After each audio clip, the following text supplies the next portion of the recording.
മദീനയെ കുറിച്ചുള്ള ആഗ്രഹം. ഞാൻ പറയുന്നു, ഈ സഹജീവികളെ സ്നേഹിക്കുക എന്ന ലോകത്തിന്റെ ബാലപാഠം ലോകത്ത് പഠിപ്പിച്ചു കൊടുത്തത് ആരെന്നറിയുമോ? മദീനയാണ്. അതുകൊണ്ട് ആദ്യം മദീന പരിചയപ്പെടുക. കാരണം ആ മദീനയുടെ പ്രതിഫലം വല്ലാത്ത പ്രതിഫലമാണ്. ലോകത്തിലെ ഏറ്റവും വലിയ നിർഭാഗ്യവാനാരാണ്? ലോകത്തിലെ ഏറ്റവും വലിയ നിർഭാഗ്യവാനാരാണ്? ഏറ്റവും വലിയ ഭാഗ്യവാൻ അള്ളാഹുവിന്റെ വിശുദ്ധനായ പ്രവാചകൻ നബി മുഹമ്മദ് മുസ്തഫ. അള്ളാഹുവിന്റെ പ്രവാചകന്റെ മദീനയിൽ കാലു ചുറ്റിയവരാണ്. പക്ഷെ ഏറ്റവും വലിയ നിർഭാഗ്യവാൻ ആരെന്നറിയുമോ? വിവാഹം കഴിഞ്ഞിട്ട് സന്താനങ്ങളില്ലാത്തവരല്ല, ജീവിതത്തിൽ കിടന്നുറങ്ങാൻ ഒരു ചെട്ടയില്ലാത്തവനല്ല. ലോകത്തിലെ ഏറ്റവും വലിയ നിർഭാഗ്യവാൻ കപ്പിനും ചുണ്ടിനും ഇടയിൽ ഏറ്റവും വലിയ മഹാഭാഗ്യം നഷ്ടപ്പെടുത്തിയവനല്ല. കാരണം എന്തെന്നറിയോ സഹോദരങ്ങളെ? ലോകത്തിലെ ഏറ്റവും വലിയ നിർഭാഗ്യവാനാരാ? എന്റെ ശബ്ദം കേൾക്കാൻ ഒരിക്കൽ കൂടി ഈ കാഞ്ഞങ്ങാടിന് മണ്ണിൽ, ഈ ഹദ്ദാദ് മണ്ണിൽ ഒരുമിച്ച് കൂടി എന്റെ പ്രിയപ്പെട്ട സഹോദരങ്ങളോട് അനുരാഗത്തിന്റെ ഭാഷയിൽ അഹമ്മദ് കബീർ ഒരു വാക്ക് പറയട്ടെ. ലോകത്തിലെ ഏറ്റവും വലിയ നിർഭാഗ്യവാനാരാ? സഹോദരങ്ങളെ, ഗൾഫിൽ 4 പ്രാവശ്യം പോയിട്ട് ബിസിനസ് തൊട്ടിട്ട് മടങ്ങി വന്നവനല്ല. ഈ ദുനിയാവിൽ ഒരു നേരത്തെ ഭക്ഷണം കഴിക്കാനില്ലാത്തവനല്ല. ലോകത്തിലെ ഏറ്റവും വലിയ നിർഭാഗ്യവാനാരെന്നറിയോ? ബഹുമാനപ്പെട്ട അല്ലാമായി പറഞ്ഞതുപോലെ അള്ളാന്റെ റസൂലിന്റെ മനസ്സെന്ന കൊട്ടാരത്തിന്റെ മാണിക്യ കുയിലാക്കി വെച്ച, അള്ളാന്റെ റസൂലിന്റെ ഹൃദയത്തിന്റെ ഉള്ളിൽ വെച്ച ബഹുമാനപ്പെട്ട പ്രവാചകന്റെ പ്രിയപ്പെട്ട അനുരാഗികൾ പറഞ്ഞു, ലോകത്തിലെ അവൻ ഏറ്റവും വലിയ നിർഭാഗ്യവാനാരാണ്? ആരെന്നറിയുമോ? മദീനത്ത് കാല് ചവിട്ടാൻ അവസരം ലഭിച്ചിട്ട്, അള്ളാന്റെ റസൂല് കിടന്നുറങ്ങുന്ന മദീനത്തെ മണ്ണിൽ കാല് ചവിട്ടാൻ അവസരം ലഭിച്ചിട്ട് ആ മദീനത്തെ മണ്ണിൽ നിന്ന് തിരിച്ചു സ്വന്തം നാട്ടിലെ കാര്യം വന്നോ, അവനാണ് ലോകത്തിലെ ഏറ്റവും വലിയ നിർഭാഗ്യവാനെന്ന്. സഹോദരങ്ങളെ, അനുരാഗത്തിന്റെ ഭാഷയാണിത്, അനുരാഗികളുടെ ആശിക്കങ്ങളുടെ ഭാഷയാണിത്. പ്രേമനായകൻ ഉറങ്ങുന്ന വസതിയുടെ അടുക്കൽ ചെന്നിട്ട് ആ നഗരത്തിന്റെ പുരിഞ്ഞ മണ്ണ്, സഹോദരങ്ങളെ, ആ സുന്ദരമായ ചുറ്റുപടുത്ത മണലാരണ്യത്തിന്റെ നടുവ് കടൽ തീരത്ത് കിടക്കുന്ന മണ്ണിന് വല്ലാത്ത ഉപ്പുരസമാണ്. 7 കടൽ തീരത്തെ മണ്ണിനും ഉപ്പുരസമാണ്. പക്ഷേ സഹോദരങ്ങളെ, കരയിലെ ഏതെങ്കിലും മണ്ണിന് ഉപ്പുരസമുണ്ടെങ്കിൽ ആ ഉപ്പുരസമുള്ള മണ്ണേടെന്നറിയോ? ഏറ്റവും വലിയ മണ്ണേടെന്നറിയോ? ആദരവായ പ്രവാചകൻ നബി മുഹമ്മദ് മുസ്തഫ അള്ളാന്റെ റസൂലിന്റെ റൗള ശരീഫിന്റെ ചുവട്ടിൽ കിടക്കുന്ന മണ്ണില്ലയോ? ആ മണ്ണെടുത്താൽ വല്ലാത്ത ഉപ്പുരസമാ. കാരണം എന്തെന്നറിയോ? കടൽ വെള്ളത്തിന്റെ ഉപ്പുരസമല്ല. ലക്ഷക്കണക്കിന് ആളുകൾ ഓടി വന്നിട്ട് അവരവരുടെ വിഷമങ്ങൾ ഉറക്കെ പറഞ്ഞ് കരഞ്ഞ് കണ്ണിലൂടെ കണ്ണുനീര് തടം തള്ളിയാ തുടങ്ങി. ഓരോ ദിവസവും ഓടി വരുന്ന ലക്ഷങ്ങളുടെ കണ്ണുനീർ പ്രവാഹം പെയ്തിറങ്ങി. ആ കണ്ണുനീരിന്റെ ഉപ്പുരസം കൊണ്ട് ഏതെങ്കിലും മണ്ണിന് ഉപ്പുരസമുണ്ടെങ്കിൽ ആ ഉപ്പുരസമുള്ള മണ്ണേടെന്നറിയോ? അത് മദീനത്തെ മണ്ണാണ്, മദീനത്തെ മണ്ണാണ്, മദീനത്തെ മണ്ണാണ്. വെള്ളക്കാരനും കറുത്ത വർഗക്കാരനും, പണ്ഡിതനും പാമരനും കുബേരനും കുചേലനും ഒരേപോലെ പൊട്ടിക്കരയുന്ന മണ്ണ്. സഹോദരങ്ങളെ, കഴിഞ്ഞ ഹജ്ജിന് വേണ്ടി പോകുമ്പോ അറിയാതെ വിനീതനും കരഞ്ഞുപോയി. അല്ലാഹുവിന്റെ റസൂലിന്റെ റൗള ശരീഫിന്റെ ഓരത്ത് വന്ന് മദീനത്തെ മണ്ണിന്റെ പ്രത്യേകത എന്താ? ആയിരക്കണക്കിന് ആളുകളുടെ തൃഷ്ണായാനങ്ങളുടെ സംഗമഭൂമി. അവന്റെ ജീവിതത്തിന്റെ ഇന്നലകളിലൂടെ നടന്നു പോകുമ്പോ ചെയ്തു പോയ അപരാധങ്ങൾ മുഴുവനും എണ്ണി പറഞ്ഞ് പൊട്ടിക്കരയാനുള്ള ലോകത്തിന്റെ ഏറ്റവും വലിയ ആലംബത്തിന്റെ ഭൂമിയെ മദീന. ഓ, മദീനത്തിന്റെ റൗള ശരീഫിന്റെ മണ്ണുണ്ടല്ലോ, ആ മണ്ണിന്റെ പ്രത്യേകത എന്തെന്നറിയോ? ആ മണ്ണിന്റെ പ്രത്യേകത എന്തെന്നറിയോ? ആശികീങ്ങളായ കവിമാര് പാടിയതെന്തെന്നറിയോ? ആ അല്ലാഹുവിന്റെ റസൂലിന്റെ റൗള ശരീഫിന്റെ ഓരത്ത് കിടക്കുന്ന ഒരു പിടി മണ്ണെടുത്തിട്ട് ജന്മനാ അന്ധനായി പോയൊരു മനുഷ്യനെങ്ങാനും ആ മണ്ണെടുത്തിട്ട് കണ്ണിലൊന്ന് സുറുമയിട്ട എന്റെ ശബ്ദം കേൾക്കുന്ന പ്രിയപ്പെട്ട ചെറുപ്പക്കാരോട്, പൊന്നുമോനെ, കാസർഗോഡ് ടൗണിൽ ഇർഫാൻ വരുന്നതും കാത്തിരിക്കുമ്പോ ആയിരക്കണക്കിന് ഹോളിവുഡിന്റെ സിനിമാ താരങ്ങൾ മനസ്സിലേക്ക് ആവാഹിച്ചെടുക്കുമ്പോ ഞാൻ ഇന്ന് ഏറനാട് എക്സ്പ്രസിലെ കാഞ്ഞങ്ങാട് ടൗണിൽ ഇറങ്ങി അവിടെ നിന്ന് സംഘാടകരുടെ കൂടെ കടന്നു വരുമ്പോ ഞാൻ കണ്ടു മാപ്പിള ഗാനമേള ഈ കലാമേളയിൽ തുള്ളിക്കളിക്കുകയാണ്. മാപ്പിള ഗായകരോട് കടന്നു വരികയാണ്. പൊന്നുമോനെ പൊന്നുമോനെ, ആ സംഗീതത്തിന് ആർഭാടം കേട്ടിട്ടല്ല നിന്റെ ഹൃദയം തുടികൊട്ടേണ്ടത്. ആരുടെ സദ് കേട്ടിട്ടാ? ആബിദ് കണ്ണൂരിന്റെ, സലിം കോടത്തൂരിന്റെ മാസ്മരിക സംഗീതം കേട്ടിട്ടല്ല.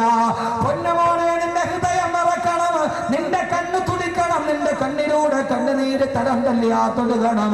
എപ്പോഴെന്നറിയോ? റൗളാ ശരീഫിന്റെ ഓരത്ത് കിടക്കുന്ന ഒരൽപ്പം മണ്ണെടുത്ത് കണ്ണിലോട്ട് സുറുമയിട്ടാൽ ജന്മനാ അന്ധനായി പറന്ന മനുഷ്യന്റെ പോലും കാഴ്ച ശക്തി തിരിച്ചു കിട്ടിയിട്ട് അവൻ അല്ലാഹുവിന്റെ അർശ് പോലും കാണാൻ പ്രാപ്തിയുണ്ടാകുമെന്ന് ആശിഖീങ്ങൾ പാടിക്കൊടുത്ത മത്താഉ കഹീലു മിൻ തറാക ജുഫൂനി മത്താഫൂസു ബിനറത്തിൻ മിൻ സയ്യിദി. അല്ലാഹുവിന്റെ റസൂലിന്റെ റൗളാ ശരീഫിന്റെ ചാരത്ത് കിടക്കുന്ന ഒരു പിടി മണ്ണെടുത്തിട്ട് എനിക്കപ്പോഴാണ് ഒന്ന് കണ്ണിന് സുറുമയിടാൻ കഴിയുന്നതെന്ന് ആശിഖീങ്ങള് പാടിപ്പോയൊരു നഗരമുണ്ടോ? ആ നഗരം ഒരേ ഒരു നഗരം മാത്രമാണ്, അല്ലാഹുവിന്റെ റസൂലിന്റെ പ്രിയപ്പെട്ട മദീന. അല്ലാഹുവിന്റെ റസൂലിന്റെ ലോകത്തിന്റെ ഈമാനിന്റെ ക്യാപിറ്റൽ സിറ്റി മദീനത്തുൽ മുനവ്വറ. മദീനത്തുൽ മുനവ്വറയിൽ ഒന്ന് കാല് ചവിട്ടിയിട്ട് ആ മദീനയിൽ നിന്ന് തിരിച്ച് സ്വന്തം നാട്ടിലോട്ട് തിരിച്ചു വന്നവന് ഹദ്ദാദ് നഗറിലോ മൗവലിലോ പൗവലിലോ ഈ കാസർഗോഡേക്ക് തിരിച്ചു വന്നവന് അവൻ ലോകത്തിലെ ഏറ്റവും വലിയ നിർഭാഗ്യവാനാ. കാരണം എന്തെന്നറിയോ? സഹോദരങ്ങളെ, ജീവിതത്തിൽ കൈവെള്ളയിൽ വന്ന ഭാഗ്യം നഷ്ടപ്പെടുത്തിയവനാ, കൈവെള്ളയിലുള്ള ഭാഗ്യം നഷ്ടപ്പെടുത്തിയവനാ. ആ ഭാഗ്യമൊത്തപ്പോ കഴിഞ്ഞ ഹജ്ജിന് പോയപ്പോ എന്റെ കൂടെ 206 ഹാജിമാരുണ്ട്. മദീനത്ത് വെച്ച് അവർക്ക് ക്ലാസ് എടുക്കുമ്പോ അവസാനം റസൂലുള്ളാഹിയുടെ റൗളാ ശരീഫ് കാണാം. ഹോട്ടൽ മുറിയിലിരുന്ന ആ റസൂലുള്ളാഹിയുടെ കുബ്ബത്തുൽ ഖദറാ കാണാം. പച്ചക്കുബ്ബ കണ്ടുകൊണ്ട് ഹാജിമാർക്ക് ക്ലാസ് എടുക്കുമ്പോ അവരോട് ഞാൻ പറഞ്ഞു പോയി, നിങ്ങൾ ദുആ ചെയ്യണേ, നിങ്ങൾ ദുആ ചെയ്യണേ, നിങ്ങൾ ദുആ ചെയ്യണേ. എന്തിനാണ് ഉസ്താദേ ദുആ ചെയ്യുന്നത്? അവിടെ ഇരുന്നു കൊണ്ട് അനുരാഗത്തോടെ ഞാൻ അറിഞ്ഞുകൊണ്ട് പറഞ്ഞു പോയി, ഈ മദീനത്ത് കിടന്ന് എനിക്കൊന്ന് മരിക്കണം.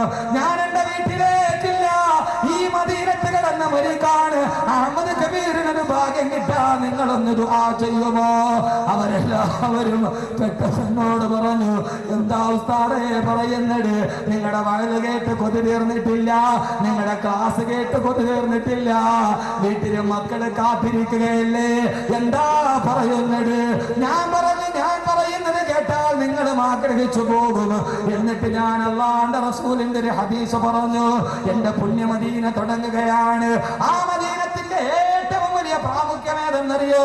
പൊന്നു സഹോദരങ്ങളെ, സഹോദരിമാരെ, അല്ലാഹുവിന്റെ റസൂല് പറഞ്ഞതല്ല, ഇവിടെ നിന്ന് ഗൾഫിലോട്ട് പോകുന്നത് ജീവിക്കാനാ, ഇവിടെ നിന്ന് ബഹ്റൈനിലോട്ട് പോകുന്നത് ജീവിക്കാനാ, ഇവിടെ നിന്ന് സൗദിയിലേക്ക് പോകുന്നത് ജീവിക്കാനാ, ഇവിടെ നിന്ന് ഷാർജയിൽ പോകുന്നത് ജീവിതം കരിപ്പിടിപ്പിക്കാനാ, ഇവിടെ നിന്ന് അബൂദബിയിൽ പോകുന്നത് ജീവിക്കാൻ വേണ്ടിയാ. പക്ഷേ ഇവിടെ നിന്ന് മദീനയിൽ പോകുന്നത് ജീവിക്കാനല്ല, അവിടേക്ക് പോകുന്നത് മരിക്കാനാണ്, മരിക്കാനാണ്, മരിക്കാനാണ്. മരിക്കാൻ വേണ്ടി ഏതെങ്കിലും ഒരു നാട്ടിലേക്ക് പോകണോ? അതേത് നാടെന്നറിയുമോ? അബൂദബിയിലല്ല, ഷാർജയിലല്ല.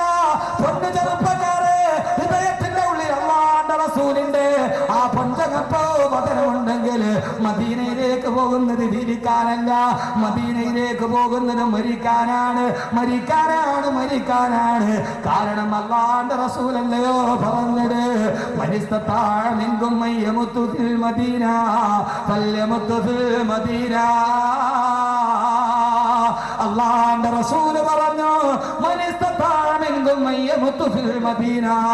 ആർക്കെങ്കിലും മദീനത്ത് കിടന്ന് മരിക്കാൻ ഭാഗ്യം ലഭിച്ചാൽ, ആർക്കെങ്കിലും മദീനത്ത് കിടന്ന് മരിക്കാൻ കഴിഞ്ഞാൽ, ആർക്കെങ്കിലും മദീനയിൽ കിടന്ന് മരിക്കാൻ ഒരു അവസരം കിട്ടിയാൽ, ഫൽയമുതു ഫിൽ മദീന,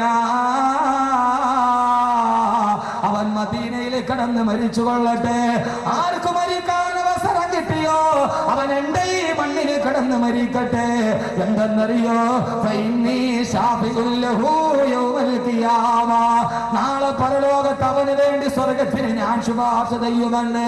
നാളെ അവന് സ്വർഗത്തിന് വേണ്ടി നാളെ ഞാൻ അവന് വേണ്ടി ശുപാർശ ചെയ്യുമെന്ന് ഇതേവരെ കള്ളം പറഞ്ഞിട്ടില്ലാത്ത മുഖ്ബിറെ സാദിഖ് നബി മുഹമ്മദ് റസൂലുള്ളാഹ്. സഹോദരങ്ങളെ, മദീന മരിക്കാൻ ആഗ്രഹിക്കുന്ന നാട്, ജീവിക്കാൻ ആഗ്രഹിക്കുന്ന നാടല്ല. ആ മദീനയിൽ ചെന്ന് മരിക്കണം, മദീനത്ത് കിടന്ന് മരിക്കണം. ആ സമയത്ത് ഞാൻ എന്റെ ഭാര്യ മറന്നു, ഞാൻ എന്റെ പൊന്നുമക്കളെ മറന്നു. സഹോദരങ്ങളെ, എന്നെ കാത്തിരിക്കുന്ന എന്റെ മക്കളെ ഞാൻ മറന്നു. ആ സമയത്ത് ഒറ്റാഗ്രഹമേ ഉള്ളൂ, ഒറ്റാഗ്രഹമേ ഉള്ളൂ, അല്ലാഹുവിന്റെ റസൂലിന്റെ പുണ്യ മദീനയിൽ കിടന്ന് മരിക്കണം. മനിസ്തതാഅ മിൻകും യമുതു ഫിൽ മദീന ഫൽയമുതു ഫിൽ മദീന. അവിടെ കിടന്ന് മരിക്കാൻ അവസരം കിട്ടുന്നവന് ആ മദീനത്ത് കിടന്ന് മരിച്ചു കൊള്ളട്ടെ. നാളെ അവന് വേണ്ടി ഞാൻ സ്വർഗത്തിന് ശുപാർശ ചെയ്യുമെന്ന്. ഇതിനേക്കാൾ വലിയ ഇനിയൊരു ലാഭം ഈ ദുനിയാവിൽ എന്ത് നേടാൻ? അതിനേക്കാൾ വലിയൊരു ലാഭം ഈ ജന്മം കൊണ്ടിന് എവിടെ നേടാനാണ്? അല്ലാഹുവേ, അല്ലാഹുവേ, മദീനയോടുള്ള അനുരാഗം ഞങ്ങളുടെ മനസ്സിൽ നീ നിറയ്ക്കണേ തമ്പുരാനേ.